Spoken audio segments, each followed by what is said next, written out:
feel like they were definitely some spirits or something like that were tied into some of those like belongings, because that feeling is something I will never forget.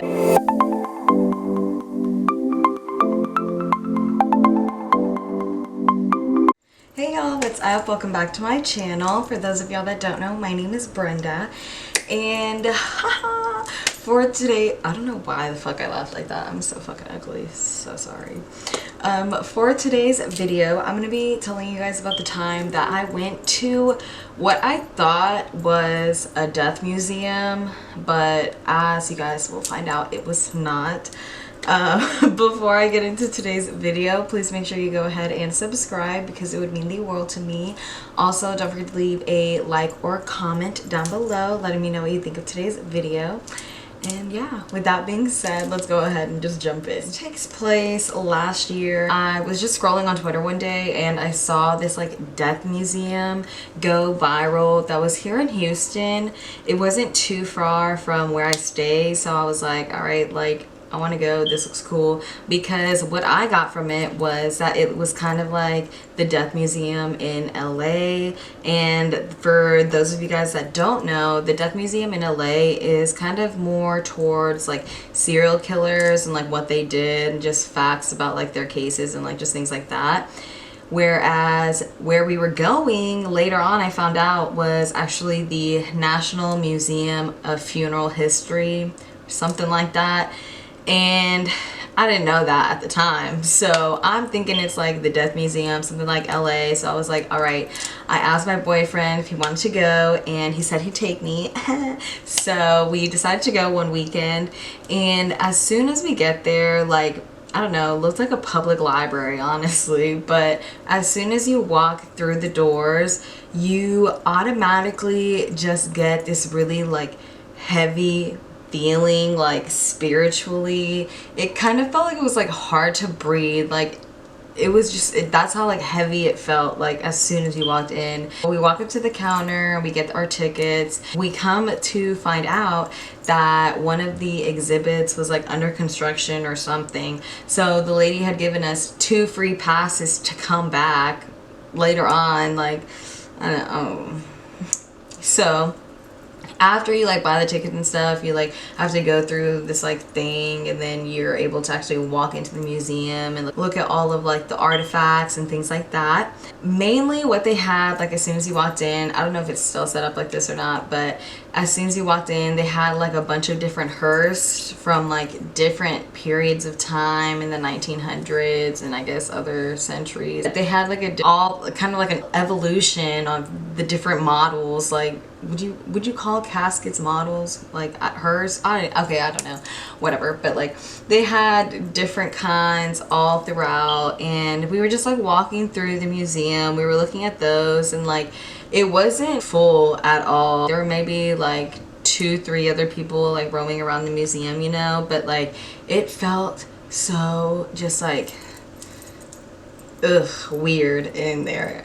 As we're walking through, we're looking at everything. They had some artifacts of like, I think some presidents, I'm not sure. I'm pretty sure they did. I think they had some stuff like John F. Kennedy. I could be completely wrong, but they had like Elvis Presley and like just like other people like that. They had some pallbearer and Undertaker stuff, and I thought it was kind of cool to like look at, you know, because I used to be a huge WWE fan when I was in 9th grade, not gonna lie, and I loved the Undertaker and pallbearer. So, you know, I was nerding out a little bit with that.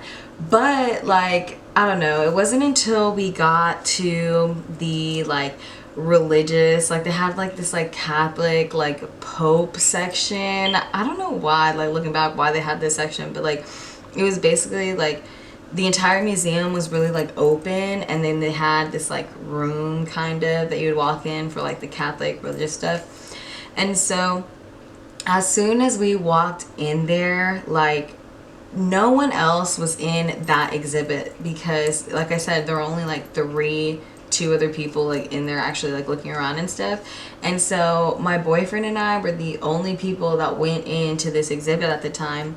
And as soon as we walked in, like it felt like so like it was just like such a weird shift in energy, and like not in a good way. Like it just felt so weird because like we're in the National Funeral Museum. Like these are like artifacts and like belongings of people who have passed away. So like I don't know, I believe in spirits and all demons, all that stuff 100%. It felt really just like weird being there, and as soon as we walked into that section, it felt like it was so crowded. Like I felt like you were walking into a crowded mall, but there was nobody in there. Like it was so creepy. I remember we were standing and we were looking at this one artifact. I don't remember what it was, but as we were reading like the description, my boyfriend looks over at me and he's like, babe, doesn't it feel like there are a bunch of people in here with us?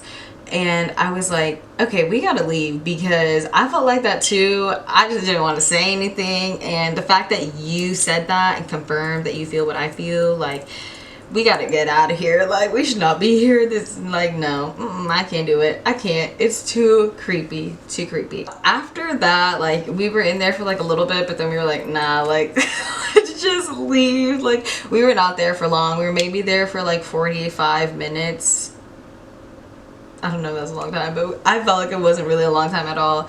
And as soon as we walked out the front doors, like, it felt like we had, well, for me at least, it felt like I had a weight lifted off my shoulders. Like, y'all, I cannot explain like how creepy it felt in there. Like, it just felt so weird. And the second we walked outside, it was literally like just like like such a big relief, because that place, like, there were definitely some like spirits roaming around in there or something, because there's no other way I could explain that feeling at all, like at all. After that, you know, like it maybe a couple days after we had gone to the death museum, I come over to my boyfriend's apartment. It was just like any other day, you know, and we were watching TV, but the TV kept fucking up, and I did not know why. I was like, is your internet not working, or like is Netflix down, like what is going on? And the weird thing about it was when the TV would mess up, our cat Mama, she would just like flip out. She would run from like his room to the living room and back, like back and forth, and it was just so weird, because she would only do it when the TV was fucking up, and the TV would fuck up for maybe like 30-45 seconds, and then it would go back to normal for like 5-10 minutes, and then it would do it again, and Mama would too at the exact same times. And so I'm sitting here thinking like, okay, I think we shouldn't have gone to the death museum, because what the fuck, like nothing like this had happened before. Like Mama was chill, like, so we were really just confused, because she never acted like that, and it was only at the times that was happening with the TV. So I was like, what the fuck is going on? And as like I'm sitting on the bed, I look over at his dresser, and there's a white lighter on his dresser, and I'm like, are you crazy? Like, white lighters are bad luck. Y'all know white lighters are bad luck. So I was like, are you crazy? Like, why do you have a white lighter sitting on your dresser? And he was just like, oh no, like I don't believe in that kind of stuff, like blah blah blah, the stuff. And I was just like, well, I do. And we just came back from like a death museum not too long ago, and I'm not having any more creepy things. Like, no, I'm not doing this to myself anymore. So I was like, no, like you gotta get rid of that lighter.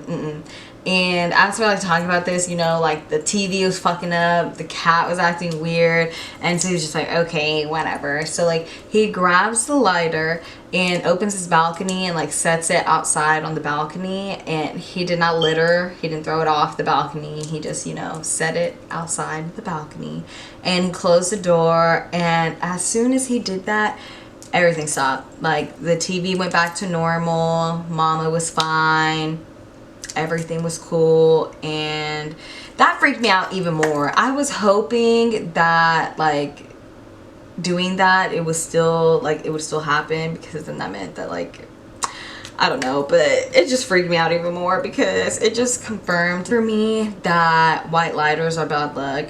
And thankfully, I'm really hoping it was just that white lighter, not anything else, because not doing that demon shit anymore. Well, that's gonna be it for today's video. I hope you guys enjoyed. If you did, make sure you give me a thumbs up or leave me a comment down below letting me know what you think of today's video. Yeah, also please let me know what kind of videos you guys would like to see from me down below. I feel like all I do is story times, which I don't mind. I want to like put out videos that I myself would want to watch, you know, and I love watching story times. I watch YouTube when I'm like getting ready, going to the gym, like literally when I'm doing anything. So if you guys have like storytime YouTubers that you like, leave them down below as well, because I feel like I'm running out of people to watch. And yeah, always down to watch new videos, so let me know. I hope you guys have a great day, great rest of your week, and I'll see y'all in my next video. Bye.